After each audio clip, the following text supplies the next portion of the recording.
안녕하세요. 우리 지난 일주간도 잘 지내셨을 줄로 압니다. 오늘은 저희 교회 간판 앞에서 인사를 드립니다. 제가 25년쯤에 전에 본교회에 왔을 때 이 간판이 저를 반겨 맞아 주었습니다. 사실 제가 그렇게 느꼈다는 거죠. 우리 이 간판은 고 김갑성 장로님께서 정확히는 28년 전쯤에 만드셨다고 합니다. 우리 김 장로님은 우리 이상구 권사님의 부군이시고 김영수 권사님과 또 우리 김한나 장로님의 부친 되시죠. 제가 장로님께 직접 들은 바로는 장로님은 원래 목공과는 거리가 먼 분이셨다고 합니다. 사실 6.25 참전용사이시고 포병으로 군복무를 하신 것으로 제가 알고 있습니다. 교회를 섬기다가 저희 교회가 간판이 필요하다는 것을 느끼시고 혼자서 목공소에 찾아가서 하나하나 배워가시면서 결국은 이 멋진 작품을 만드셨습니다. 사실 목공의 문외한일지라도 뜻만 있으면은 모든 게 가능하다는 것을 우리 사실 김 장로님께서 보여주신 것 같습니다. 아울러 제가 25년 전에 처음 왔을 때 이 지역에서도 우리 김갑성 장로님이 잘 알려져 있었고, 어떻게 보면은 저희 교회를 대표하는 간판 장로님으로 알려져 있기도 하셨습니다. 이유는 우리 교회 협의회 창설에 힘을 쓰셨고, 여러모로 우리 지역사회를 위해서 헌신한 것을 모든 사람들이 알고 있어서 저도 그때부터 깊은 우리 존경을 갖게 되었었습니다. 오늘 이 시간에는 그동안 우리가 이스라엘 민족을 대표하는 인물들의 이야기로 로봇 이야기를 함께 꾸려가고 있는데, 오늘은 이스라엘 민족을 가나안 땅에 정착시키는데 큰 역할을 한 간판 인물이 누구인지 한번 살펴보고자 합니다. 신약 성경에 믿음의 장으로 잘 알려진 우리 히브리서 11장이 있죠. 거기에 기라성 같은 믿음의 조상들의 이름이 나오죠. 아벨, 에녹, 노아, 아브라함 3세대, 물론 4세대인 요셉, 그리고 모세 이야기가 나옵니다. 그러면은 모세 다음으로 누구 이름이 나와야 할까요? 당연히 얼마 전 말씀드린 대로 여호수아와 갈렙 이름이 나와야겠죠. 그런데 그들의 업적은 기록이 되어 있지만 그들의 이름은 믿음의 장에 기록이 되어 있지 않습니다. 히브리서 11장 30절 31절 말씀을 보면은 이렇게 기록이 되어 있습니다.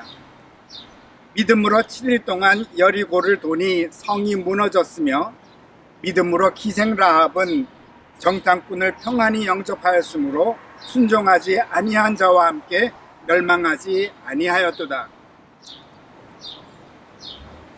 몇 주 전 여호수아와 갈렙에 대해서 나눌 때 그 두 사람을 하나님께서는 애굽 종살이에부터 시작하여 가나안 땅으로 정착하기까지 역사의 다리 역할, 교두보 역할을 했다고 말씀드렸었습니다. 그러나 간판 역할은 한 것 같지 않습니다. 히브리서 기자도 그렇게 생각하고 있는 것 같습니다.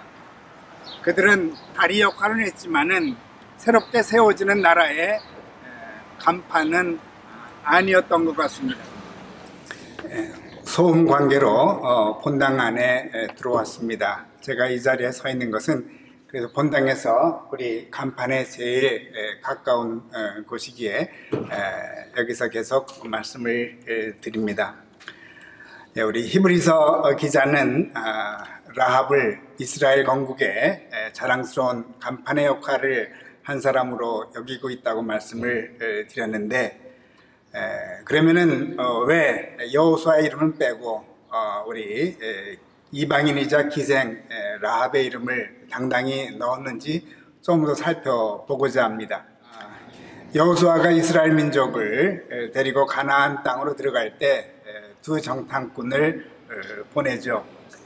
이 정탐꾼은 여리고성에 가자마자 급했던 나머지 기생 라합의 집에 들어갑니다.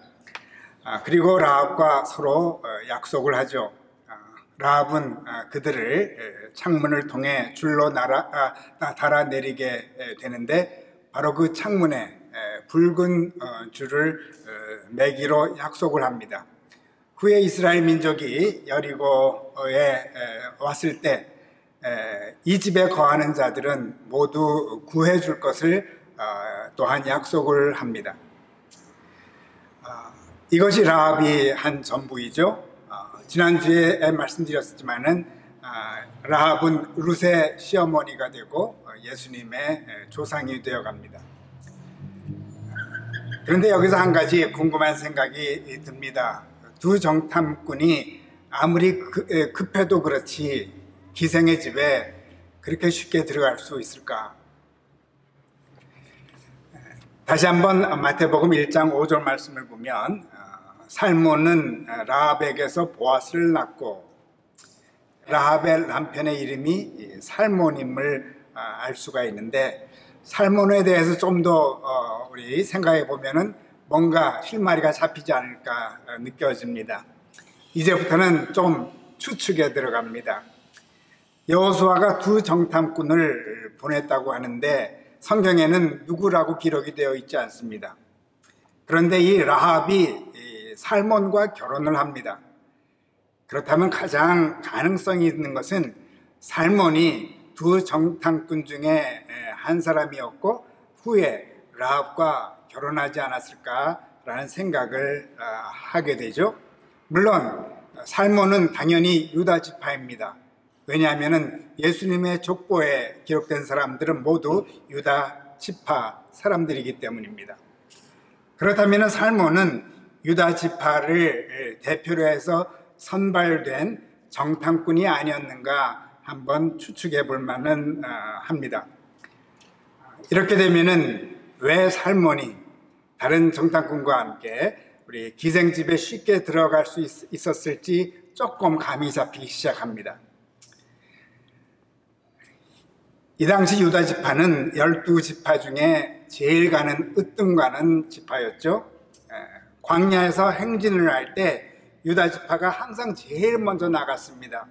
민수기 10장 14절 말씀을 보면 선두로 유다 자손의 진영의 군기에 속한 자들이 그들의 진영별로 행진하였으니 곧 하나님은 오래전부터 유다 지파를 우두머리 지파로 삼으셨고 동시에 메시아를 유다 지파를 통하여 보내실 것을 이미 알려주셨던 것입니다.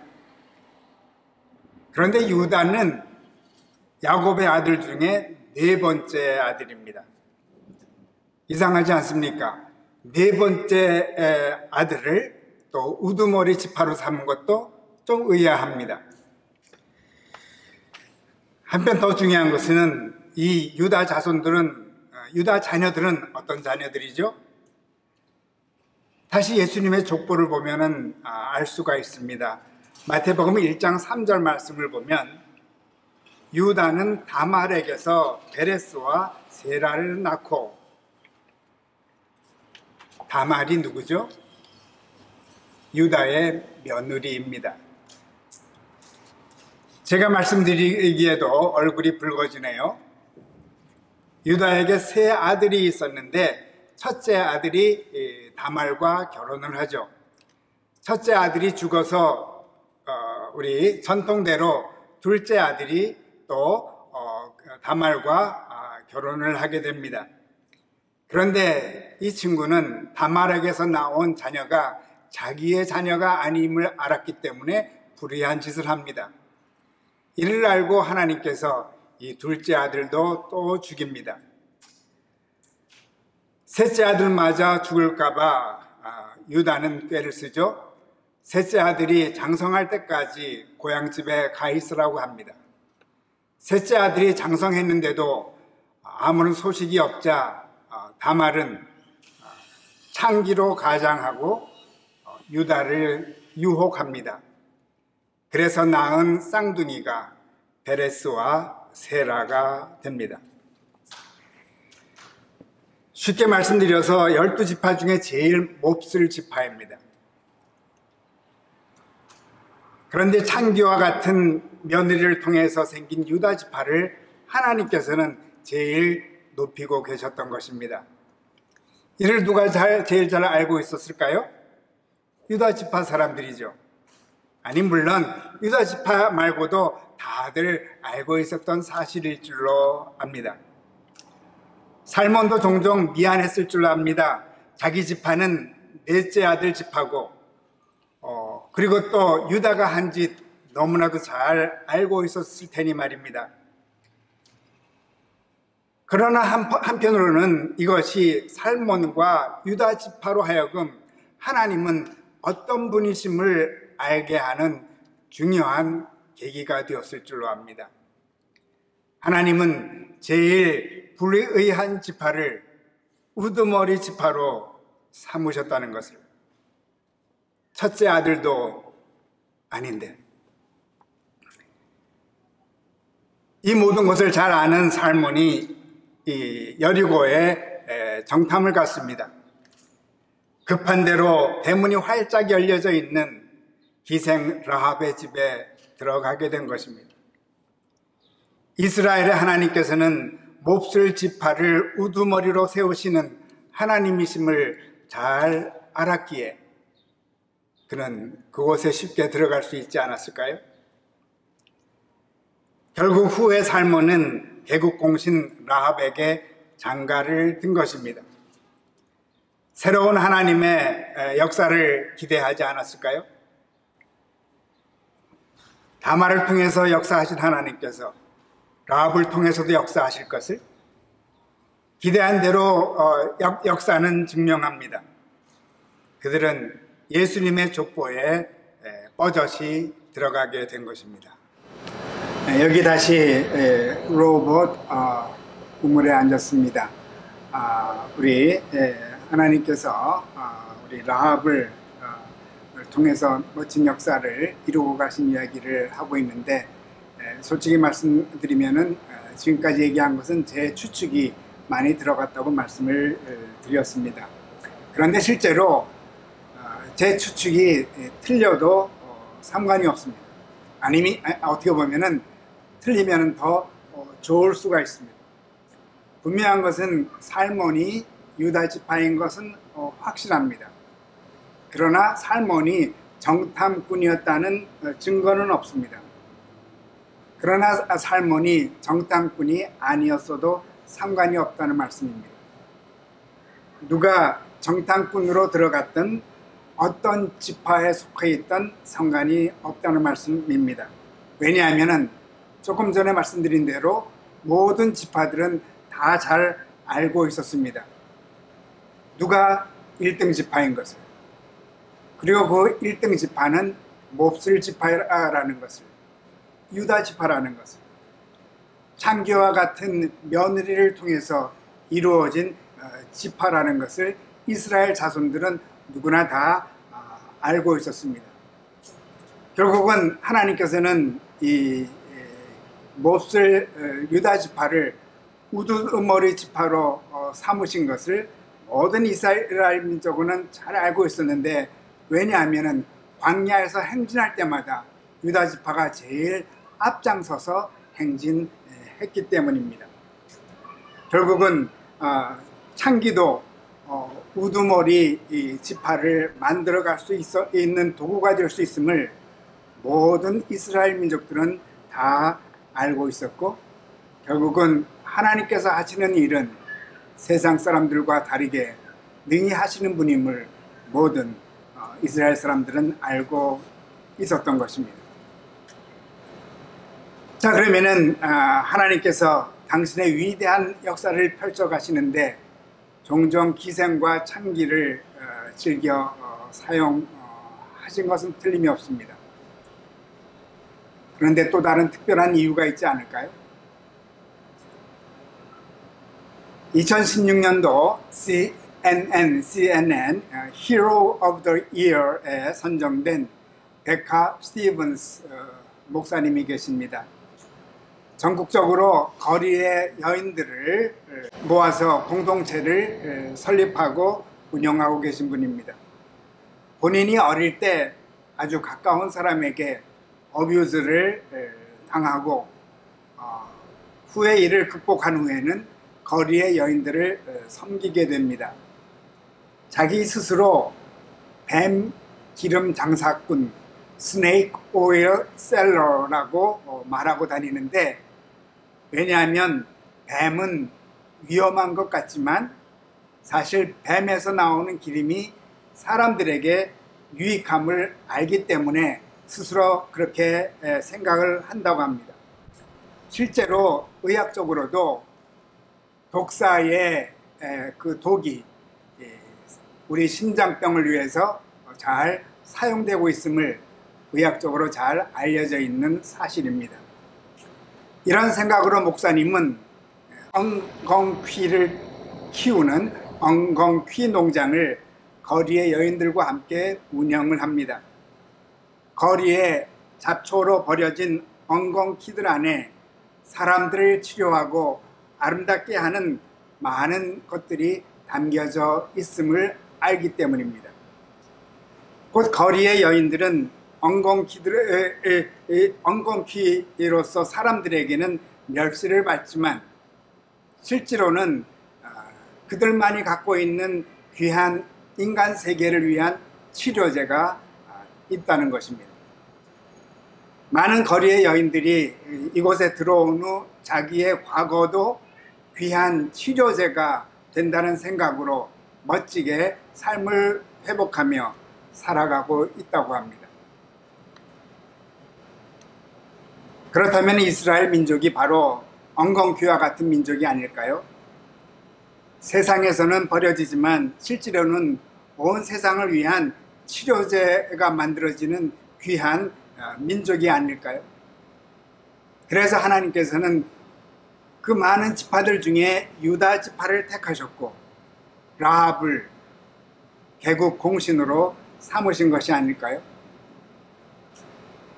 이처럼 우리들의 부족한 과거가 이 세상에 또한 치료자가 되지 않을까요? 우리들 보기에는 버려진 자들이라고 생각하는 이웃들 안에 또한 우리들을 위한 놀라운 치료제가 만들어지지 않을까요? 그런데 단지 기생이었다고 해서 개국 공신으로 삼으셨을 일은 없을 줄로 압니다. 라합이 매달은 붉은 줄이 우리들에게 귀한 열쇠를 주고 있습니다. 이것에 대해서는 다음 주에 말씀드리겠습니다.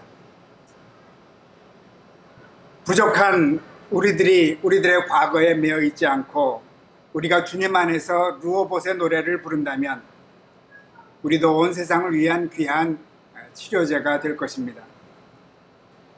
아울러 우리는 우리들 이웃 안에도 놀라운 치료제가 있음을 루호봇의 노래와 함께 보게 될 줄로 압니다.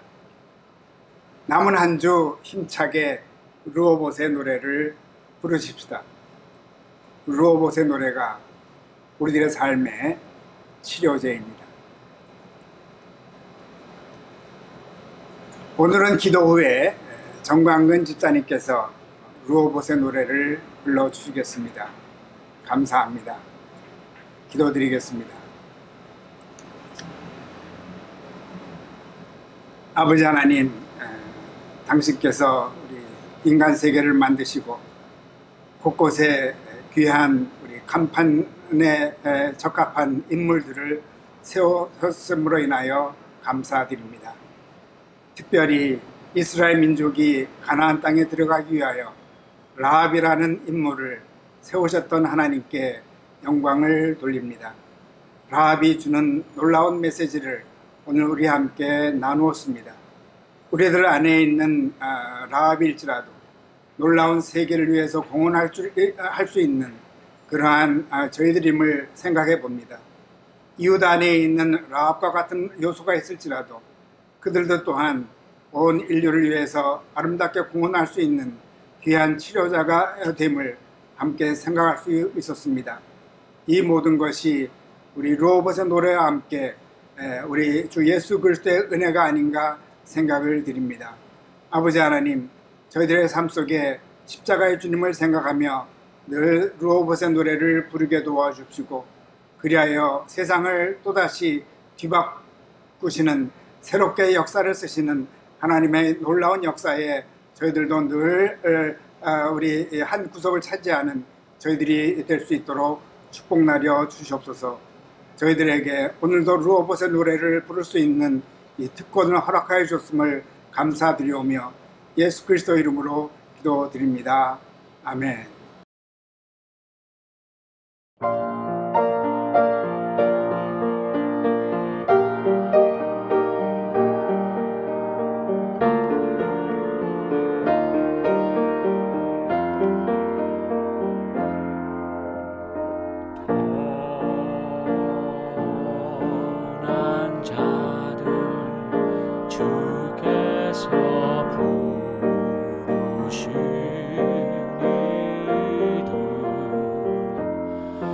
이제 약속 따라서 사는 사람들 여기 있네.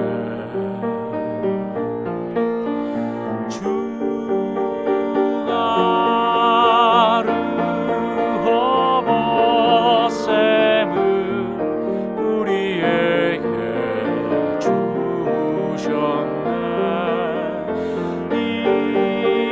이것은 넓은 곳, 하나님 보내신 곳. 다툼과 대적이 있으나 축복의 근원들이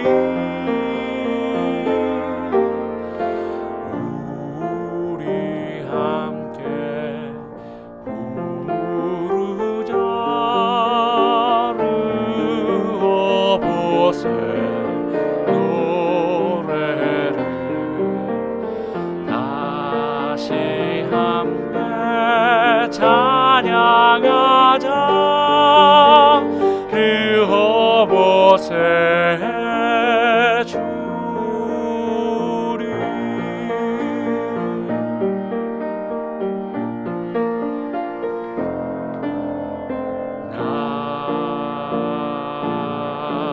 나그네들 주께서 택하신 이들 이제 주의 빛을 전하는 사람들 보내시네.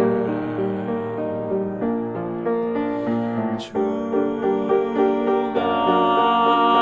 르호봇샘을 우리에게 주셨네. 이것은 넓은 곳, 하나님 보내신 곳. 다툼과 대적이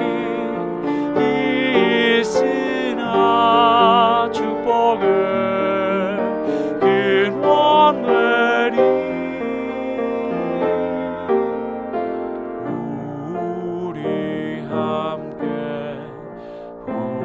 부르자.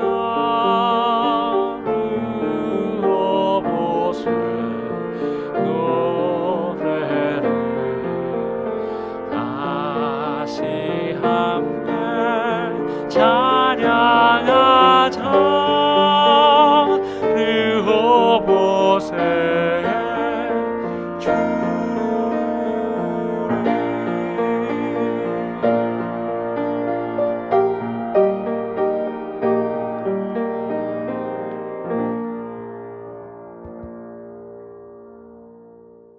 우리 또 다음 주에 뵙겠습니다. 안녕히 계세요.